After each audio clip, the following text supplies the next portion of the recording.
ගොඩනගතර සාන්ත පිහිකර විදුහල මේගමු ශාඛාවේ 11 වන ශ්‍රේණියේ අටවනික ධර්මයේ විෂය සඳහා ඔබ සැම සාදරයෙන් පිළිගනු ලබනවා. අද අපි කතා කරන්න යන්නේ අප විෂය මාලාවේ තිබෙන තෙවන තේමාව ගැන. තෙවන තේමාව විශ්වාසයේ ජීවිතයට ශක්තිය. එහෙම නැත්නම් ප්‍රසාද නිධාන පිළිබඳව තමයි අද අපි ඔබට මේ පාඩම තුළින් ගෙනහැර දක්වන්නේ. මොකක්ද මේ ප්‍රසාද නිධානයක් කියලා කියන්නේ? ප්‍රසාද නිධානයක් කියලා කියන්නේ උත්තාන වැඩ සිටින දෙවි සමුදුන් සම්මුඛවීම සඳහා ඇතුළතින් අප වෙත දානය කරනු ලබන දේව වරප්‍රසාද පිටස්තර වශයෙන් සලකුණු කරන අයුරින් ක්‍රිස්තුස් වහන්සේ විසින් ස්ථාපිත කර ඇති සංඥා පිළිවෙල ප්‍රසාද නිධාන ලෙස මහෝපදේශයේ 136 වෙනි වගන්තියේ සඳහන් කර තිබෙනවා. ප්‍රසාද නිධාන හතක් තිබෙනවා. ප්‍රසාද ස්නාපනය, සමවීමේ සන්ධානය, දිව්‍ය සප්‍රසාදය, අභිවෘද්ධි ආලේපය, රෝගීන්ගේ ආලේපය, පූජාත්වරය හා ආශිර්වාද කාර්බන්ධනය ලෙස ප්‍රසාද නිධාන හතක් ක්‍රිස්තුස් වහන්සේ විසින් ස්ථාපිත කර තිබෙනවා. ප්‍රසාද නිධාන අපිට කොටස් තුනකට වර්ග කර දක්වන්න පුළුවන්. ආරම්භක දේව ප්‍රසාද නිධාන, සුවදානීය දේව ප්‍රසාද නිධාන, ජනතා සේවය සඳහා වූ දේව ප්‍රසාද නිධාන. ආරම්භක දේව ප්‍රසාද නිධාන ගණයට ප්‍රසාද නිධාන තුනක් ඇතුළත් කර තිබෙනවා. ප්‍රසාද ස්නාපනය, දිවස ප්‍රසාදය, අභිවෘද්ධි ආලේපය.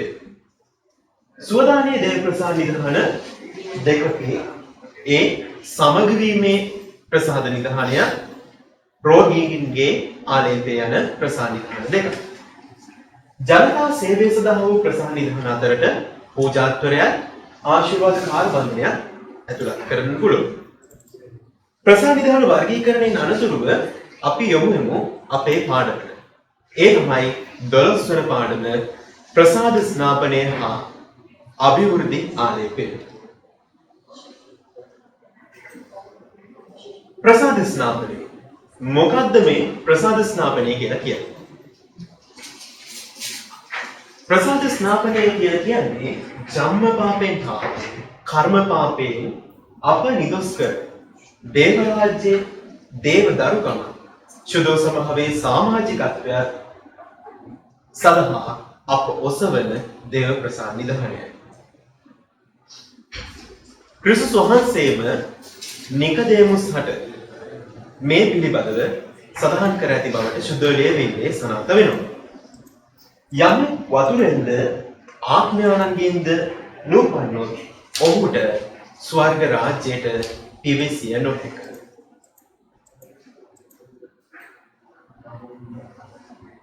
ඒ වගේම තමයි ඇයි මේ ප්‍රසාද ස්නාපනය කරන්නේ?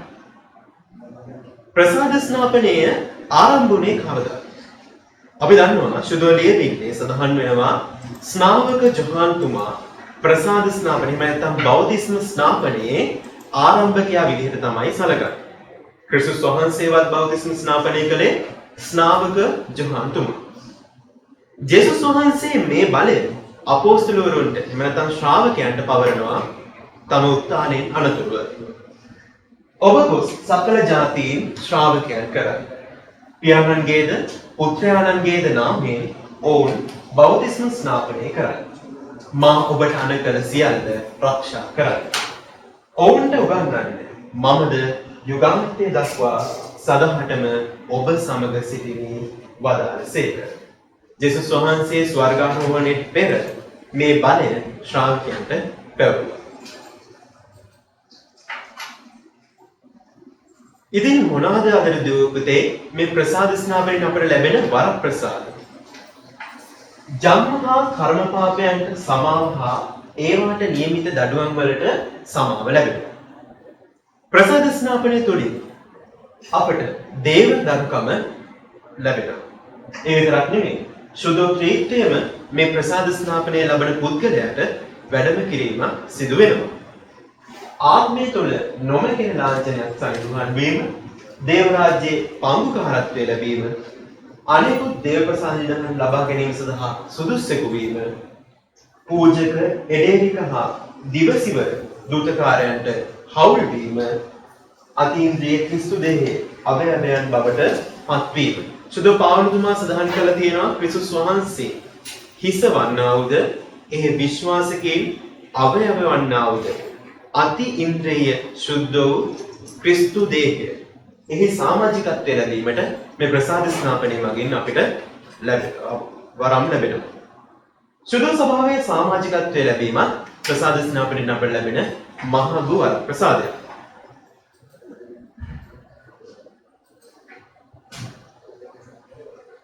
සුදු මහලියෝ සුදෝත්තම පියතුමා ප්‍රසාද ස්නාපනය ගැන පවසන්නේ කුමක්ද?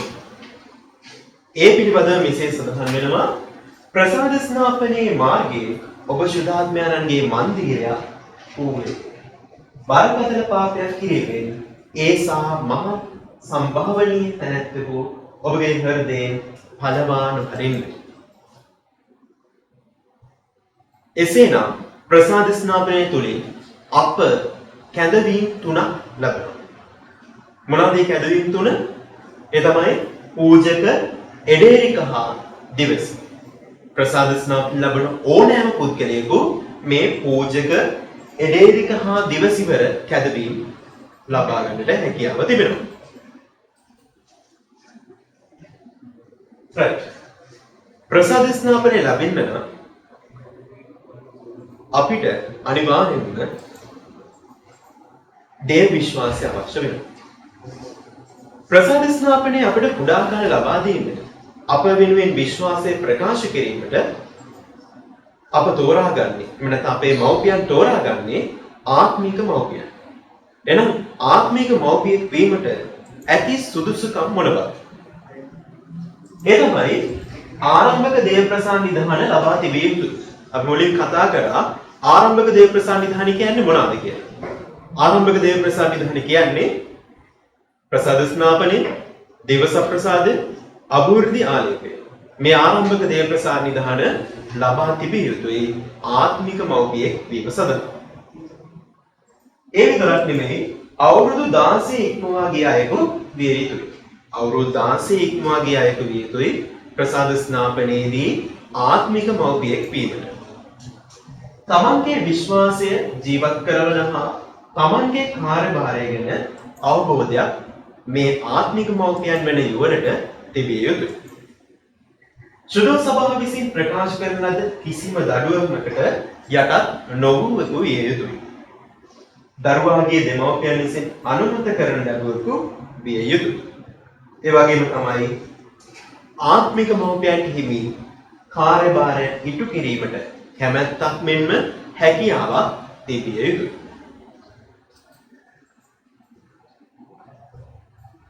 ප්‍රසාද ස්නාපනය එහෙම නැත්නම් බෞතිස්ම ස්නාපනයේ අවස්ථාවන් දෙකක් අපිට දැක ගන්නට පුළුවන්. ඒ තමයි ලදරු බෞතිස්ම ස්නාපනය සහ වැඩිහිටි බෞතිස්ම ස්නාපනය. බොහෝ දුරට ලදරුවෙකු ඉපදී මාසයක් දෙකක් ඇතුළත ප්‍රසාද ස්නාපනයේ පිළිවෙත සිදු කරනවා.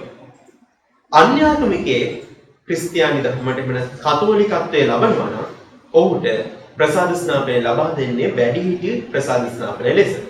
මේ වැඩිහිටි ප්‍රසාද ස්නාපනයේදී අන්‍යාගමිකයේ ක්‍රිස්තු භක්තිකයෙක් වෙන විට ආරම්භක දේව ප්‍රසාද නිධාන ත්‍රිත්වයම එකවර ලබා දීමක් සිදු වෙනවා. ප්‍රසාද ස්නාපනය එහෙම නැත්නම් බෞතිස්ම ස්නාපනය මේදී භාවිතා කරන වැදගත් සංකේත හා ඒවායේ අර්ථයන් පිළිබඳව අපි අවබෝධයක් ලබා ගමු. ප්‍රසාද ස්නාපනයේ භාවිතා කරන වැදගත්ම සංකේතයන් එහෙම නැත්නම් ද්‍රව්‍ය තමයි ජලය, සුදු වස්ත්‍රය, ආලේප කිරීම, පාස්කු, ඉටි පහන. අපි එකින් එක මෙම සංකේතයන් වල අර්ථයන් හා ඒවාෙහි ගැබ් වී ඇති කරුණු පිළිබඳව අවබෝධයක් ලබා ගන්න. ජලය ප්‍රසාද ස්නාපනයේ අනිවාර්ය සංකේතය තමයි ජලය කියලා කියන්නේ. බෞද්ධිස්මය කියන වචනේ හේබ්‍රු වචනේ අර්ථය ජලයෙන් ගොඩගත්. එහෙම නැත්නම් ජලයෙන් ගිල්වා උඩටගත් කියන අර්ථය තමයි මේ බෞද්ධිස්මය කියන වචනේ අර්ථය. ඉතින් ප්‍රසාද ස්නාපනයේ අනිවාර්ය සංකේතය එහෙම නැත්නම් අනිවාර්ය අංගය තමයි මේ ජලය කියලා කියන්නේ. ජලය පිළිබඳව සුදු බයිබලයේ වැදගත් කරුණු කිහිපයක් සඳහන් කරලා තියෙනවා. ලෝක මැවීමේදී ජලය ඒ සඳහා දායක වූ වාසේ ප්‍රසාද ස්නාපනයේදී නව උපතක් සඳහා ජලය දායක වෙනවා. සුදු බයිබලයේ උත්පත්ති පොතේ පළවෙනි පරිච්ඡේදයේ තියෙනවා ලෝක ආරම්භයේදී ජලය මතු පිට දේවාත්මානුභාවය හැසිරුණා කියලා. ඒ විතරක් නෙමෙයි ජේසුස් වහන්සේ ප්‍රසාද ස්නාපනය කරන විට උන්වහන්සේ මත සුදාත්මයන් වහන්සේ වැඩ සිටි බවත් සුද්ධවර සුභාරංචිවල සඳහන් වෙනවා.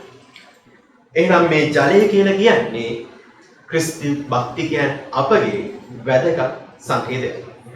රතු මුහුදෙන් එතර වීම. අපි දන්නවා මිස්රයේ ඉඳලා ඊශ්‍රායල් ජනතාව පාලුකරය හරහා ගමන් කරද්දී ඔවුන්ට සිදු වුණ රතු මුහුදෙන් එතර වීම. මේ රතු මුහුදෙන් එතර වීමේ සිදුවීම අපිට මේ බෞතිස්ම ස්නාපනය එහෙම නැත්නම් ප්‍රසාද ස්නාපනයේ పూర్ව සලකුණක් විදියට ගන්න පුළුවන්.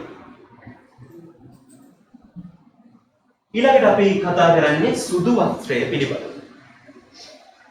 සුදු වර්ණය පිරිසුදුකමේ සලකුණ.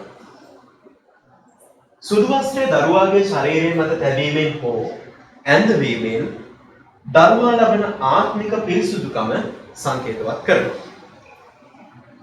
පාපයෙන් පෙර මිනිසා වරප්‍රසාදී ජීවිතයක් ගත කර අතර පාපයෙන් පසු එම වරප්‍රසාදී ජීවිතය අහිමි වෙනවා. ප්‍රසාද ස්නාපනයේදී අදිනු ලබන මේ සුදු වස්ත්‍රය තුළින් නැවතත් වරප්‍රසාදී ජීවිතයකට කැඳවනු ලැබීම සංකේතවත් කරනවා. ඒ විතරක් නෙමෙයි මේ සුදු වස්ත්‍රය පිළිබඳව සුදු බයිබලයේ සඳහන් වෙන කරුණු කිහිපයක් තියෙනවා. ඒකක් තමයි අන්‍යරූප විලාස වීමේදී ක්‍රිස්තුස් වහන්සේ ඇඳ සිටි වස්ත්‍රය ධවල දීප්තිමත් වස්ත්‍රයක් බවට පත් වුණා. උත්තාන ක්‍රිස්තුස් වහන්සේගේ ඇඳුමේ සංකේතය සුදු වර්ණයයි. ඒ හින්දා මේ සුදු වස්ත්‍රය තුළින් සංකේතවත් කරන්නේ එහෙම නැත්නම් අර්ථවත් වන්නේ බෞතිස්ම ස්නාපනය ලබන දරුවා තුළට උත්තාන ක්‍රිස්තුස් වහන්සේගේ මහිමතාවය එහෙම නැත්නම් ආශිර්වාදයට ලක්වීමට හැකියාවක් ලැබෙනවා කියනවා. ආලේප කිරීම හේවත් සුද්ධ වූ තෛලය. සුද්ධ වූ තෛලය කතෝලික සභාවේ වැදගත්ම සංකේතයක් එහෙම නැත්නම් ද්‍රව්‍යයක් තමයි සුද්ධ වූ තෛලය කියලා කියන්නේ. ප්‍රසාද නිධානවලදී බහුලව භාවිත කරන සුද්ධ වූ තෛලය තෛල ආශිර්වාද කිරීමෙන් මෙහෙය බොහෝ දුරට සුද්ධ වූ සතියේදී පවත්වලා පදවියක සිටින පියවරුන් එක ස්ථානයක රැස් වෙලා දේව පූජාවක් පවත්වලා මේ තෛල ආශිර්වාද මෙහෙම නැත්නම් මේ සුද්ධ වූ තෛල ආශිර්වාද මෙහෙයට සහභාගී වෙනවා. ඒ අනතුරුව ලබා දෙන සුද්ධ වූ තෛලය තමයි ඒ වසර පුරාවටම ප්‍රසාද විධාන දානය කිරීමේදී භාවිතා කරන්නේ. ක්‍රිසම් හෙවත් ක්‍රිස්තුස් වහන්සේගේ නාමයට කැප කරන ලද ක්‍රිස්මා තෛලයෙන් තමයි ප්‍රසාද ස්නාපනයේ දානය කරන පුද්ගලයෙකු ආලේප කරන්නේ. ආලේප කිරීමෙන් සංකේතවත් කරන්නේ ශක්තිමත් කිරීම. මේ තෛල ආශිර්වාදය එහෙම නැත්නම් මේ ආලේප කිරීම නව ගිවිසුමේ සඳහන් වෙන කරුණකට වඩා පුරාණ ගිවිසුමේ සඳහන් වෙන කරුණ. අතීතයේදී රජවරු, දිවසිවරු, පූජකවරු මේ තෛල වලින් එහෙම නැත්නම් තෙල් වලින් ආශිර්වාද කරපු බවට සාමුවෙල් ග්‍රන්ථයේ වගේ පොත්වල සඳහන් වෙනවා. උදාහරණයක් විදිහට අපි ගත්තොත් සාවුල්, දාවිද්, සලමොන් වගේ රජවරු ආලේප කිරීමේදී මේ තෙල් එහෙම නැත්නම් තෛල භාවිතා කර තිබෙනවා. කිදුරෙකුසේ ශක්තිමත් කරනු ලබන්නේ තම විශ්වාසයට අනුව ජීවත් වීමට, තම විශ්වාසයට එරෙහිව යමක් ඇති වුවොත් ඒට විරුද්ධව සටන් කිරීමට. එහෙනම් මේ සුද්ධ වූ තෛලයෙන් ආලේප කරන ප්‍රසාද ස්නාපනය ලබන කිතුණුවාට කැඳවීම් තුනක් ලැබෙනවා පූජක දෙවැසි රාජද. මේ කැඳවීම් තුනට අනුව ජීවත් වීමට දෙවියන් වහන්සේ අපව කැඳවන්නේ දෙවියන් වහන්සේට මෙන්ම මිනිසාට සේවය කිරීමටයි. ශුද්ධ තෛල වර්ග තුන OI SC OS ලෙස තෛල වර්ග තුන අපිට හඳුනා ගන්න පුළුවන්. මේ ශුද්ධ තෛල වර්ග තුනෙන් තමයි මේ ප්‍රසාද නිධාන දානය කිරීමේදී භාවිතා කරන්නේ. ඊළඟ සංකේතය තමයි පාස්කු ඉටිපහන. පාස්කු ඉටිපහන කියලා කියන්නේ ක්‍රිස්තුස් වහන්සේගේ උත්ථානයේ සලකුව. අපි දන්නවා අපි පාස්කු ඉරි දින එහෙම නැත්නම් හාලෙලූයා සෙනසුරාදා දින මේ පාස්කු ඉටිපහන තමයි වැදගත්ම සංකේතයක් බවට පත් වෙන්නේ. ක්‍රිස්තුස් වහන්සේ අපගේ ආලෝකය ලෙස ප්‍රකාශ කරමින් අපි පාස්කු ඉටිපහන දල්වනවා. එසේනම් මේ ප්‍රසාද ස්නාපනය ලබන දරුවන් එහෙම නැත්නම් ප්‍රසාද ස්නාපනය ලබන තැනැත්තාට ක්‍රිස්තුස් වහන්සේගේ ආලෝකය ප්‍රාර්ථනා කරමින් අපි පාස්කු ඉටිපහන දල්වනවා ප්‍රසාද ස්නාපන මෙහෙයකදී. මේ පාස්කු ඉටිපහන තුළ දරුවාගේ ආත්මයට ලැබෙන උත්ථාන වූ ක්‍රිස්තුස් වහන්සේගේ ආලෝකය සංකේතවත් කරනවා. ක්‍රිස්තුස් වහන්සේව අනුගමනය කරන කිසිවෙකු අඳුරේ ගමන් නොකරන බවද දරුවා ආලෝකයේ දරුවෙකු බවද ආලෝකය තුළ නිතර ගමන් කළ යුතු බවද සංකේතවත් කරනවා. right. පාස්කු ඉටිපහන, ජලය, සුදු වස්ත්‍රය, ශුද්ධ වූ තෛල මේවා තමයි මේ බෞද්ධිස්ම ස්නාපනයේ සංකේත වෙන්නේ. එසේනම් ප්‍රසාද ස්නාපනය ලැබෙවු ලෙස ඔබට මට ලැබී තිබෙන වගකීම් මොනවාද? ශුද්ධ තෛලයෙන් ආලේප කර තිබෙන අප කුමක්ද සමාජයේ කළ යුත්තේ? එසේනම් දෙවියන් වහන්සේගේ එහෙම නැත්නම් ක්‍රිස්තුස් වහන්සේගේ ආලෝකයට හවුල් වෙමින් පූජක දිවසි රාජකීය යන කැඳවීම් වලට ප්‍රතිචාර දැක්වීම තමයි අපගේ වගකීම වන්නේ. අපි දැන් කතා කරමු අභිවෘද්ධි ආලේපය පිළිබඳව. අභිවෘද්ධි ආලේපය මොකද්ද මේ අභිවෘද්ධි ආලේපය කියලා කියන්නේ? අභිවෘද්ධි ආලේපය කියලා කියන්නේ සත්‍ය විශ්වාසයෙහි අප ස්ථීර කොට පූර්ණ ක්‍රිස්තු භක්තිකයන් ලෙස මුද්‍රා තබා සුදාත්මයන්ගේ පූර්ණ ක්‍රියාකාරීත්වය අප තුළ පොළඹවන දේව ප්‍රසාද නිධානය. එහෙනම් මේ අභිවෘද්ධි ආලේපයේ පටන් ගත්තේ කවුද? ගැලවීම ඉතිහාසය තුළ මොනවාද මේ අභිවෘද්ධි ආලේපය තුළ සඳහන්? අභිවෘද්ධි ආලේපය තුළින් අප ලබන වැදගත්ම දායාදය තමයි ශුද්ධාත්මයන් වහන්සේ. ගැලවීම ඉතිහාසය තුළ මේ ශුද්ධාත්ම ක්‍රියාකාරීත්වය පිළිබඳව අපිට බොහෝ කරුණු දැක ගන්නට පුළුවන්. ඒ අතරින් වැදගත් කරුණක් තමයි ජේසුස් වහන්සේගේ ජීවිතයෙන් ශුද්ධාත්ම ක්‍රියාකාරීත්වය වෙන් කර නොහැකි. උන්වහන්සේ පිළිසඳ ගත්තේ ශුද්ධාත්මයන් වහන්සේගේ ආනුභාවය. ඒ පිළිබඳව අපිට සුභාරංචි ග්‍රන්ථ පරිශීලනය තුළින් අවබෝධයක් ලබා ගන්නට පුළුවන්. දාවිද්ගේ පුත් ජෝසප් ඔබේ බිරිඳ වෙන මරියා පාවා ගන්නට බිය නොවන්න. මන්ද ඈත් ගැබ්ගෙන ඇත්තේ ශුද්ධාත්මයන්ගේ අනුහසින්ය. තවත් කරුණක් තමයි ශුද්ධාත්ම ක්‍රියාකාරීත්වය පිළිබඳව මරියතුමියගේ ප්‍රතිචාරය. දේවදූතයාට උත්තර දෙමින් ශුද්ධාත්මයන් වහන්සේ ඔබ කෙරෙහි පාදවන සේක. පරමෝත්තමයන්ගේ අනුභවයේද ඔබ වසා ගත්තේ. එහි උපදින පාරිශුද්ධ දරුවා දෙවියන් වහන්සේගේ පුත්‍රයන්යි කියනු ලැබේ. මෙසේ ගැලවීම ඉතිහාසය තුළ තවත් කරුණු අපිට අවබෝධ කරගන්න පුළුවන් මේ ශුද්ධාත්ම ක්‍රියාකාරීත්වය පිළිබඳව. අභිවෘද්ධි ආලේපයේ සක්‍රමේතුවක් බවට පත් කළේ ක්‍රිස්තුස් වහන්සේමයි. ඒ උන්වහන්සේ ශ්‍රාවකයන්ට ලබා දුන් අභිවෘද්ධාලේපේ සක්‍රමේන්තු බලය තුලින් එය ශුද්ධාත්මයන් වහන්සේ ඔබ කෙරෙහි පැමිණි කල ඔබ බලය ලබන්න පුළුවන්. එවිට ඔබ ජෙරුසලමෙහිද මුළු යුදා සමාරෙහිද පොළවේ සීමාන්තය දක්වා මාගේ සාක්ෂිකාරය වන්නේ යයි වදාළසේක. එනම් අභිවෘද්ධි ආලේපයේ සක්‍රමේන්තු තුලින් අපගේ කැදවීම මෙහි සඳහන් වෙනවා. ඒ තමයි ක්‍රිස්තුස් වහන්සේට සාක්ෂිකාරයෙකු වීම. අභිවෘද්ධි ආලේපය ලැබීමට අවශ්‍ය සුදුසුකම් මොනවාද? කතෝලික සභාව සක්‍රමේන්තු දානය කිරීමේදී නැත්නම් ප්‍රසාද නිධාන දානය කිරීමේදී හැමෝටම එහෙම ප්‍රසාද නිධාන දානය කිරීමක් සිදු කරන්නේ. ඒ සඳහා අවශ්‍ය සුදුසුකම් සැපිරිය යුතුයි. මොනවාද ඒ සුදුසුකම්?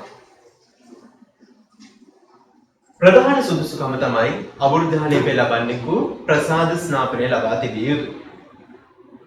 නියමිත වයස අවුරුදු 14 සම්පූර්ණ කර තිබිය යුතුයි. ඒකට අවුරුදු 14ට අඩු පුද්ගලයෙකුට අභිවෘද්ධාලේපය ලබා දෙන්නේ නැහැ. ඉෂ්ට වරප්‍රසාද වල ජීවත් වීම. එහෙම නැත්නම් සමගි සන්තානයේ දේව ප්‍රසාදය ලබාගෙන ඒ අනුව ඉෂ්ට වරප්‍රසාද වල ජීවත් වීම සිදු විය යුතුයි. නිසි ධර්මෝපදේශයක් ලබා තිබිය යුතුයි. අභිවෘද්ධාලේපය ලබන්නට පෙර බොහෝ දුරට ඔබගේ මීසම් වල ඒ සඳහා පන්ති පැවැත්වෙන්නේ මේ සඳහා. ධර්මෝපදේශය ඔබට ලබා දෙයි. අභිවෘද්ධාලේපය ලැබීමට ඇති කැමැත්ත. ක්‍රිස්තුස් වහන්සේගේ හේවා පාඨයක වීමට සූදානම් වීම සහ ප්‍රසාද ස්ථාපන පොරොන්දු අලුත් කිරීම යන කරුණු අභිවෘද්ධාලේපය ලැබීමට සුදුසුකම් ලෙස සඳහන් වෙනවා.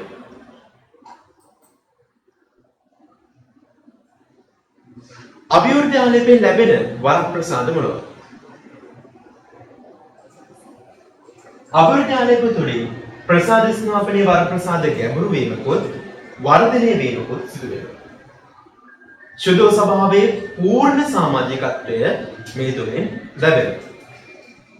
දිවමය දානත්වයෙන් අබ්බා පියාණනී කියා අමතරු ලැබීමට හැකි වෙනවා. ක්‍රිස්තුස් වහන්සේ සමග තිරසාරව ඒකාබද්ධ කරනවා. අප තුළ සුදාත්ම දීමනා වැඩි වර්ධනය කරනවා. ශුද්ධ ස්වභාව හා සමග ඇති සම්බන්ධියාව වඩා පූර්ණත්වයක් කරා ගෙන යනවා. පරිණත කිතුණුවෙකු හා ක්‍රිස්තුස් වහන්සේගේ සැබෑ සාක්ෂිකාරයෙකු ලෙස වචනයෙන් ක්‍රියාවෙන් විශ්වාසයෙන් පැතිරීමට සුදාත්මයන්ගේ විශේෂ වූ ශක්තියක් මේ අභිවෘද්ධාලේපය ලැබුවෙකුට හිමි වෙනවා. ක්‍රිස්තුස් වහන්සේගේ නාමය නිර්භය ප්‍රකාශ කරන්නට කිසිවෙකට කුරුසිය පිළිබඳ ලැජ්ජා නොවන්නට ශක්තිය ලැබෙනවා. එහෙනම් තමා කිතුණුවෙකු තමා කතෝලිකයෙකු කියා නිර්භයව ප්‍රකාශ කිරීමට ශක්තිය ලැබෙනවා මේ අභිවෘද්ධාලේපයේ සක්‍රමේන්තුව ලබා ගැනීම තුළින්. සමාජයේ ඇති දූෂිත දේවලින් ආරක්ෂා වීමට ජීවිතයට පැමිණෙන අභියෝග හමුවේ නොසැලී සිටීමට එම අභියෝග වලට නොබිය මුහුණ දීමට ශක්තිය හා ධෛර්යය ලැබෙනවා. සමාජයේ විවිධ අවස්ථා හා තත්ත්වයන්ට යටතේදී දිවසර කාර්යයේ යෙදෙමින් සත්‍ය සාධාරණත්වය සහෝදරත්වය ගැන එඩිතරව ප්‍රකාශ කිරීමට හැකියාව ලැබෙනවා අභිවෘද්ධාලේපය තුළින්. අභිවෘද්ධාලේපය දහනය කිරීමට බලය ඇත්තේ කාටද? නිල වශයෙන් අභිවෘද්ධාලේපය දානය කිරීමේ බලය ඇති ප්‍රථම සේවකයා වන්නේ රාජගුරු ප්‍රසාදින් වහන්සේ. එහෙම නැත්නම් රදගුරුතුමා. පදවියක හෝ අගරදගුරු පදවියක සිටින රදගුරුවරයාට තමයි අභිවෘද්ධාලේපයේ සක්‍රමේන්තු දානය කිරීමේ නිල බලය හිමිවන්නේ. නමුත් වැඩිහිටි ප්‍රසාද ස්නාපනයක් දානය කිරීමේදී පූජා ප්‍රසාදින් වහන්සේට පුළුවන් අභිවෘද්ධාලේපයක් ලබා දීමට.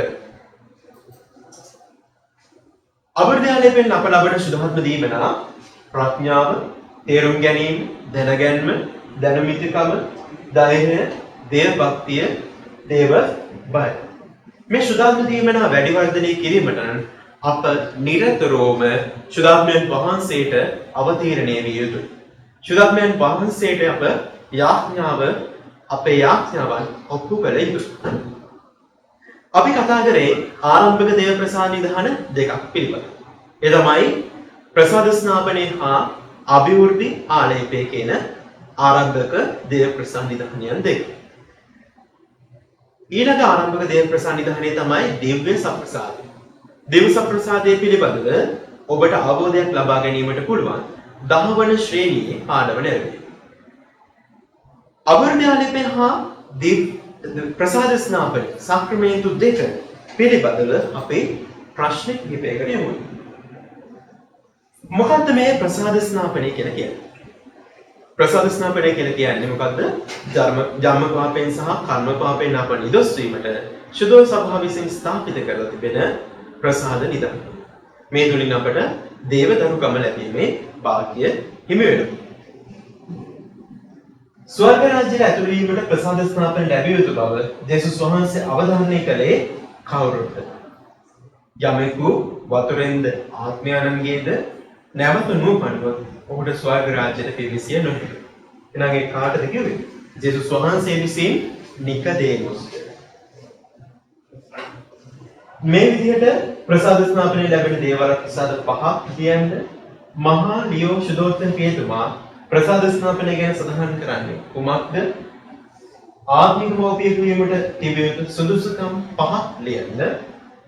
ප්‍රසාද ස්නාපනයේදී භාවිතා කරන සංකේත 4 කෙටියෙන් පැහැදිලි කරන්න. අභිවෘද්ධි ආලේපය යන කුමක්ද? ශුද්ධාත්මික ක්‍රියාකාරීත්වය පිළිබඳව ශුද්ධ බයිබලයේ සඳහන් සිදුවීම් 3ක් ලියන්න. අභිවෘද්ධි ආලේපය ලැබීමට අවශ්‍ය සුදුසුකම් 5ක් ලියන්න. අභිවෘද්ධි ආලේපය මගින් ලැබෙන වරප්‍රසාද 5ක් ලියන්න. ශුද්ධාත්ම දීමනා 7 නම් කරන්න. අභිවෘද්ධි ආලේපය දහනය කරන ප්‍රථම නිල සේවකයා කවුරුන්ද? යෝන්විය ඔබට පැමිණෙන අභියෝග 3ක් ලියා අභිවෘද්ධි ආලේපය ලබා සිටින ඔබ ක්‍රියා කරන ආකාරය ලියන්න. මේ අවසාන ප්‍රශ්නේ පොඩ්ඩක් බලන්න. යෝන්විය ඔබට පැමිණෙන අභියෝග මොනවාද? බොහෝ දුරට අපිට පුළුවන් අභියෝග ලෙස ගන්න විශ්වාසයට සාක්ෂි දැරීමට සිදුවෙන අවස්ථා. කිතුණුවෙකු විදිහට, කතෝලිකයෙකු විදිහට විශ්වාසයට සාක්ෂි දැරීමට සිදුවෙන අවස්ථා. එවිට ඔබ ප්‍රතිචාර දක්වන්නේ කොහොමද? අභිවෘද්ධි ආලේපය ලැබුවෙකු ලෙස අපි කිව්ව වරප්‍රසාද ගණයට ඈත් වුණා. අපිට පුළුවන් නිර්භයව ක්‍රිස්තුස් වහන්සේගේ සාක්ෂිකාරයෙකු වීමට. එහෙනම් ඔබ කොහොමද ඒ තුලින් ක්‍රියාත්මක වෙන්නේ? තවත් අභියෝගයක් විදිහට අපි ගත්තොත් ආර්ථික ගැටලු, එතකොට අන්තර්ජාල මේ වගේ අභියෝග වලට ඔබ මුහුණ දෙන්නේ කොහොමද? ඒ පිළිබඳ ඔබේ ප්‍රතිචාරයන් ලියා දක්වන්න. ඉතින් ආදරණීය දුවේ පුතේ 11 වන ශ්‍රේණියේ 12 වන පාඩම් වල ප්‍රසාද ස්නාපනය හා අභිවෘද්ධි ආලේපය පිළිබඳ පාඩම අපි නිමාවටපත් කරනවා. ඔබ මේ ප්‍රශ්න වලට පිළිතුරු සපයන්න. ඔබ සැමට ජෙස් පිටයි අයබෝ.